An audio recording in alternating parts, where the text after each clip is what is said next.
We are talking about this today because inflation figures that were recently released in both the US and Europe are historically high, with the CPI rising in October to 6.2% in the US, a level not seen since 1982, and 4.1% in the Eurozone. Inflation is a major topic for the markets in the coming months.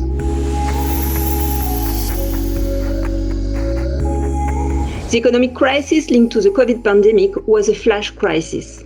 It's as if the light had been turned off and then on again, which has led to a total disorganization of the production and distribution chains. There is also a shortage of labor in certain sectors of activity. In our view, this should progressively recede. Why? Because first, there should be less demand for goods and more for services with a wider reopening of economies. This should alleviate the pressure on the demand for goods. Secondly, we should also have a normalization of the employment situation. The participation rate should increase in the coming months. And finally, the bottlenecks should gradually disappear, including commodities. We therefore expect inflation to peak soon and inflationary pressures to ease gradually as economies reopen more widely. But the major difficulty is that we do not know when and whether pricing pressure will moderate. That being said, there remains an important uncertainty. It's the uncertainty over central banks' new policy strategies and their tolerance for a sustained inflation overshoot. They could tighten sooner or later than expected by investors.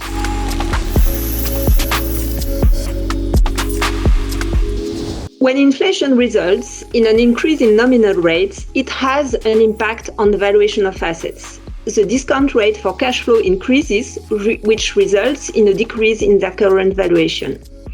The anomaly of the current situation is that nominal rates have barely risen under the pressure of central banks' action. Real interest rates have collapsed to a 70-year low in the US at minus 4.7% instantly, and it's the same in Europe with German 10-year rates still largely negative. As a result, there has been no impact on valuation because the fall in real rates has offset the rise in inflation expectations. On the business side, the impact will depend on companies' ability to pass on price increases. For companies with pricing power and high operating leverage, a higher level of inflation is positive for profits. For others, it will be detrimental. What's important for our allocation and markets next year will be the surprise on inflation and growth. We'll have to navigate between fears of stagflation on one side if we have positive surprises on inflation and negative surprises on growth, and a normalization if we have, in the end, negative surprises on inflation. It will drive markets next year and our allocation on equities, bonds, and regions. If we have negative surprises on growth, then we should be positioned more defensively.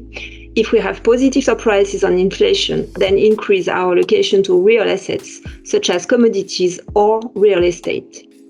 The fact remains that investors are not positioned today for persistently high inflation or persistently high growth. So for us, quality companies exposed to growth themes are to be favored. It's a kind of real assets, as is regional diversification towards Europe and certain emerging countries.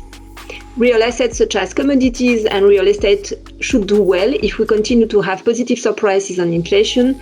And finally, adding yield with some decorrelations such as absolute return strategies or private equity can compensate for the role that government bonds no longer play in a diversified portfolio.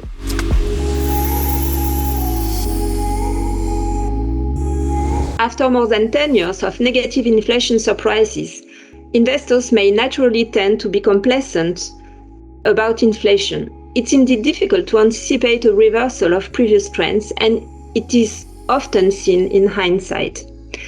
Let's therefore look at the forces at work, some of which are conducive to more inflation, others of which are reducing it. Looking at the chart, we see upward and downward arrows that symbolize opposing forces and show the difficulty of reaching a clear-cut conclusion.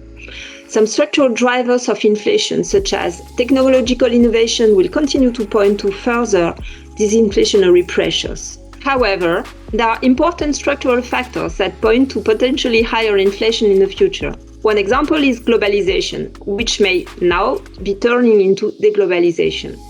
This makes it more difficult for companies to manage their production and supply chain. The resulting increase in labor and logistic costs will likely be passed on to consumers over time. Another important example is climate change. Already in Europe, it has had an important impact on energy prices. We can add to this the costs related to extreme weather events, and the cost of renovating buildings are also likely to increase. One thing is certain, however, sustained higher inflation over time means at some point a price-wage spiral and therefore durable greater bargaining power for workers.